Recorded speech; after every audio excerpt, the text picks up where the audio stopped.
one last thing, Nick, and then we'll start transitioning out of our show Okay. here. You had mentioned before we went on air here that you're getting a little bit peeved at the main roster. I wanted to give you a soapbox to talk about this real quick before we move on. How are you feeling about the main roster these days? I think I watched the first hour of Raw last night, and I was vocal about this and transparent about this with the live chat as we were watching along. The first hour of Raw wrapped up with the Rusev and Lana segment. And which will kill anyone's heart on for the show, I'll tell you that. Sure. But I had that feeling that I hadn't had in a really long time. And I think what I've been doing inadvertently without even realizing that is watching the wrestling landscape, the fandom of AEW and NXT and how it's, dividing between the two, and it's not only the Wednesday night war over ratings, but it's also dividing fandoms between that. And I'm hearing a lot more people talking about canceling the network, or I don't even watch main roster anymore. I just listen to you guys, and that's kind of awesome. So thank you for doing that. That's cool. Yeah, seriously. But I have to admit, I had the feeling last night watching Raw that I don't like, and it's like I start to think about all the other things I could be doing with this 3 hours. I could be plucking my nose hairs. I got a lot of things. I do live streams. I do this podcast. I run Orbital Jigsaw, and that's not even my day job, right? So I could be fertilizing the lawn. Like we want to start snipping up some of these videos and putting them up on YouTube. Like I could be editing videos. I could be editing podcast episodes. I could be doing some advertising. I could be doing all kinds of stuff. But no, I'm going to sit here and watch Lana get booed out of the building just to have an angle. So I guess I wanted to what I really wanted to talk about was the temperature of the main roster fandom right now, and certainly they're still drawing door for a lot of these shows. We're not talking about Ring of Honor territory from a draw perspective at this point, but it's still filling up shows. And there's part of me that wants to equate both Friday and Monday and last night to it being overseas. It was kind of last minute. It was pre-recorded. We didn't have the same setup. Maybe they didn't. I find myself making excuses for WWE. Yeah. And you don't get to have excuses because you're a multi-billion-dollar company with an army of talent and writers and creative that's been doing this for 30 years. You don't get to just have an excuse like that anymore. So I want to hear from the fans. Like, are you checking out on the main roster? Are you finding yourself drawn to other things? Do you feel like it's a checkbox that you have to watch in order to fulfill your wrestling quota for the week? Because if it is, don't do things that you don't enjoy. Just come listen to us, right?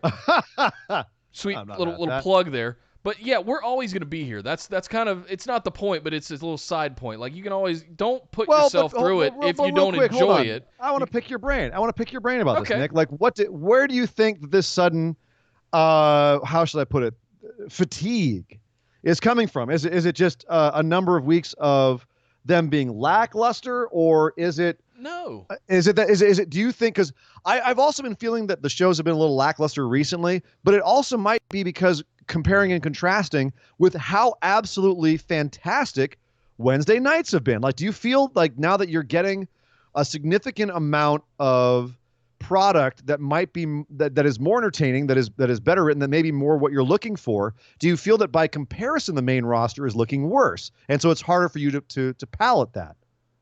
Yes, I think that's what a lot of people are going through right now, and I think the fact that AEW has arrived and now NXT has gone live on USA, and you also now don't get NXT on the network until 10 p.m. Eastern the following night. It's not like it's available immediately like it used to be. It's another little thing. It's a little thing, but it's a thing. But what's going on in the inability to watch both of them sequentially, unless you've got cable and you're DVRing both of them like I do,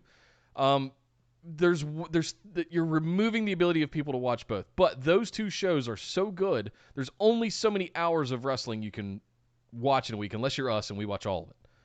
Right? People have lives, people have jobs, people have families, people have things to do, right? It's fortunate that, well, we also do. I shouldn't say we don't have anything else to do, but we do, right?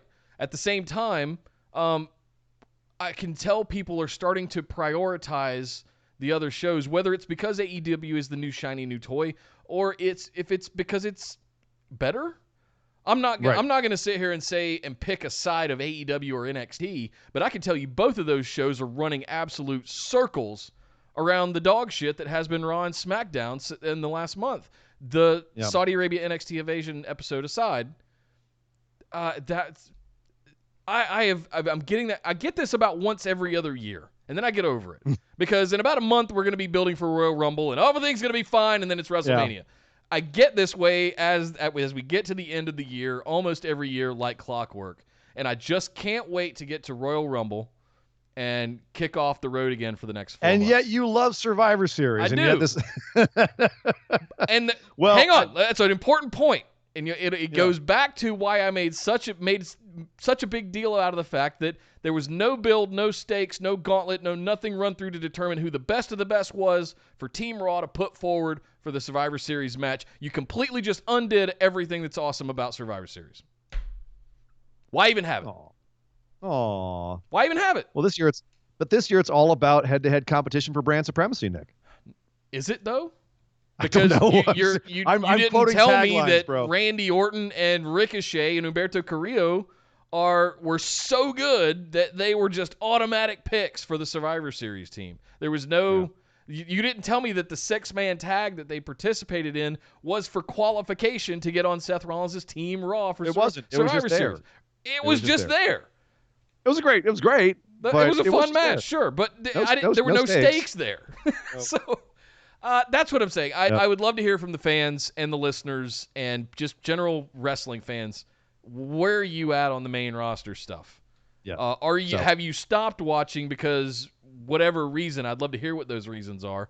But at the same time, are you watching all of this just to try to keep up, to check that box, or are you genuinely enjoying it, or are you genuinely not enjoying it and not watching? So, how many of you were driven away by Lana and Rusev? That's what I want to know. Where did Lana, Rusev, touch you, and how did that make you feel? Show us on the doll where they hurt you. Show us on the doll where they hurt you.